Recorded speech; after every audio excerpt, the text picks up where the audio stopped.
Today's episode of Fantasy Baseball in 15 is brought to you by Artifact. Mother's Day is coming up, so I want to tell you about an unconventional gift that mom is going to treasure.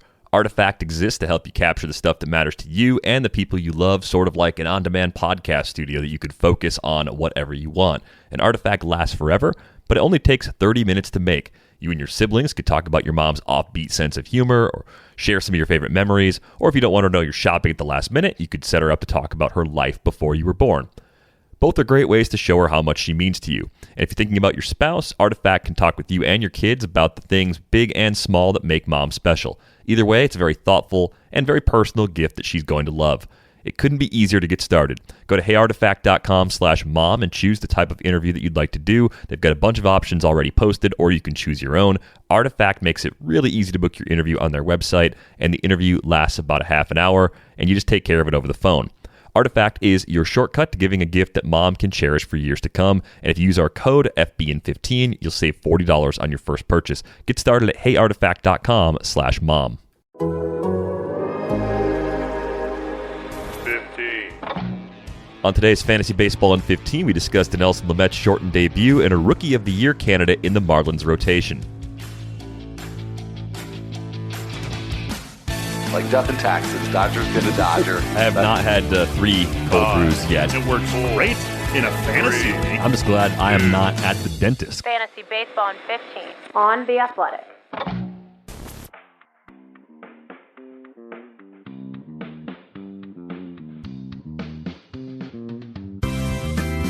Welcome to Fantasy Baseball in 15 for Thursday, April 22nd.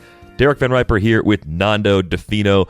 Let's get it going with the Dinelson Lamet news. And you were worried about this with the Padres in general when we spoke yesterday, Nando. Dinelson Lamet comes back and he leaves his first start of the season after just 2 innings with right forearm tightness.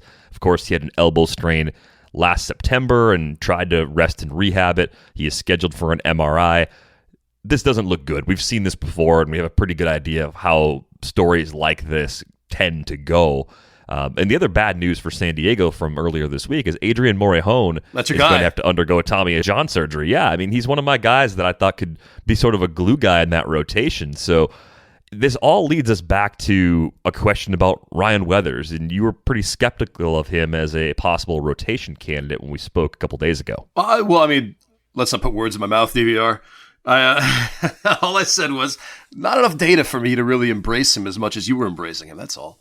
He just doesn't have enough minor league track record. The same kind of way, I think I brought up Drew Smiley when I made the comparison.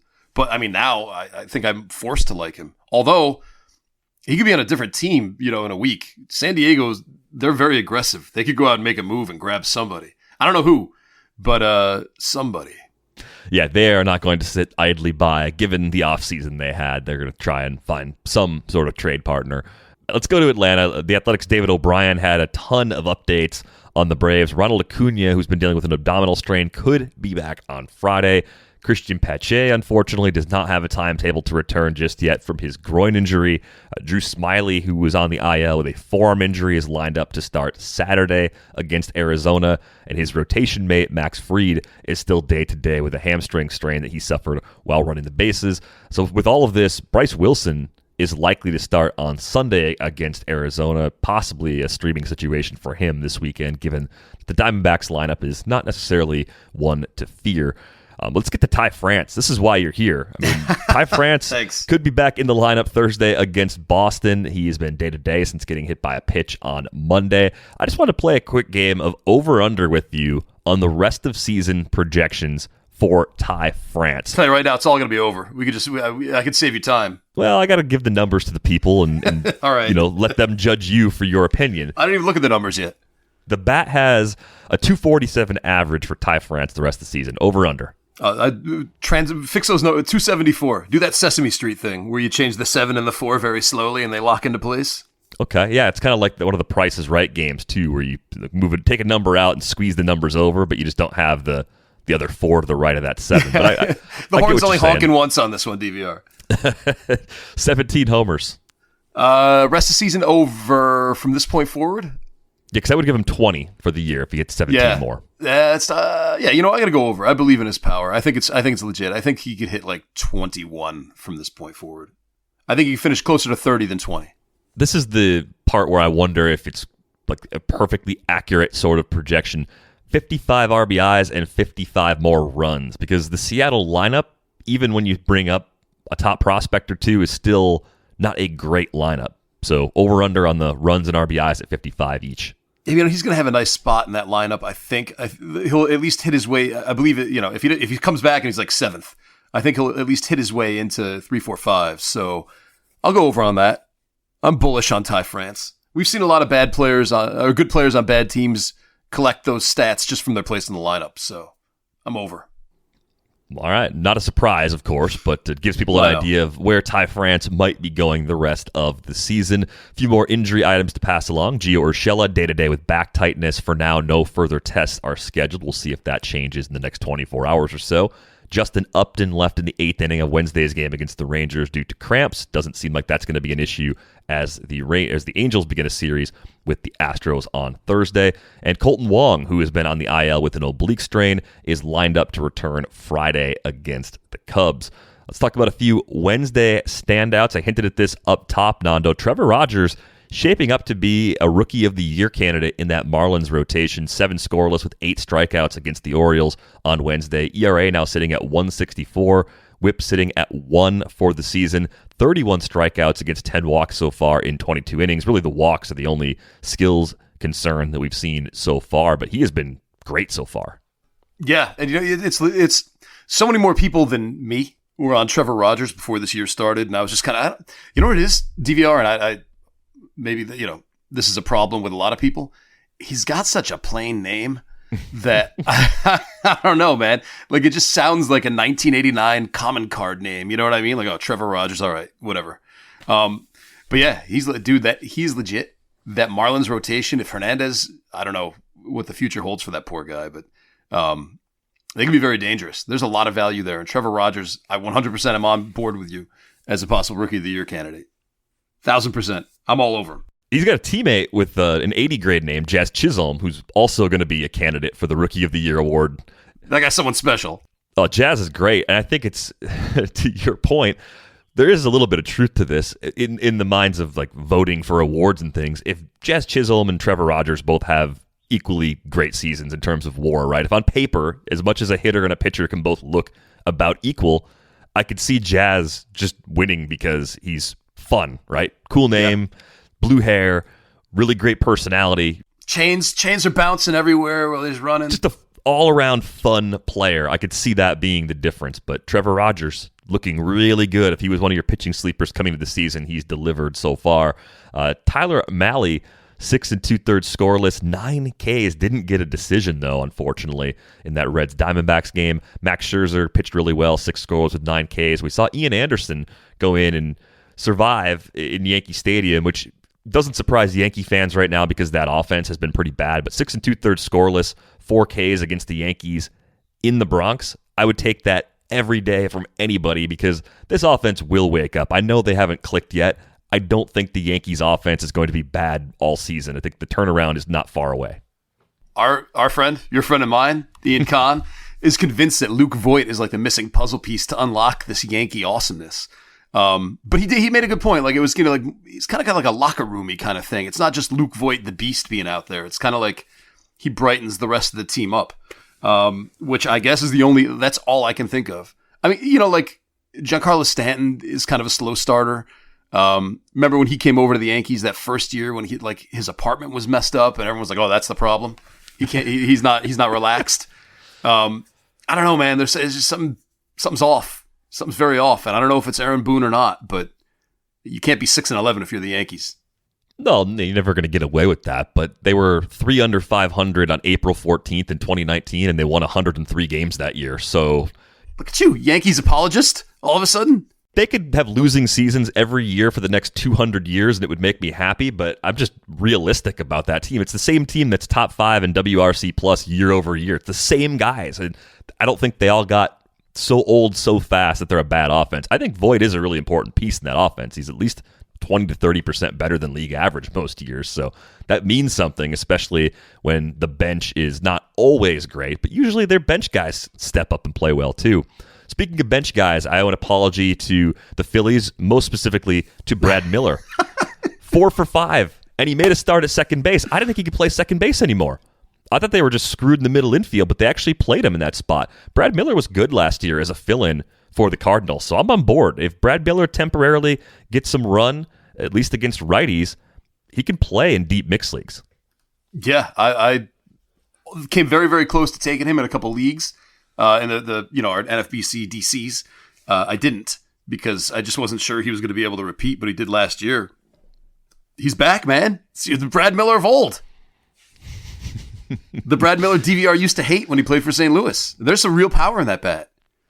Yeah, I kind of with gritted teeth played him on a lot of teams last year, and I think I've always liked Brad Miller because he hit a couple homers his rookie season that led me to a pretty nice DFS tournament payout way back in the day now. So I'll always have a special place in my heart for Brad Miller.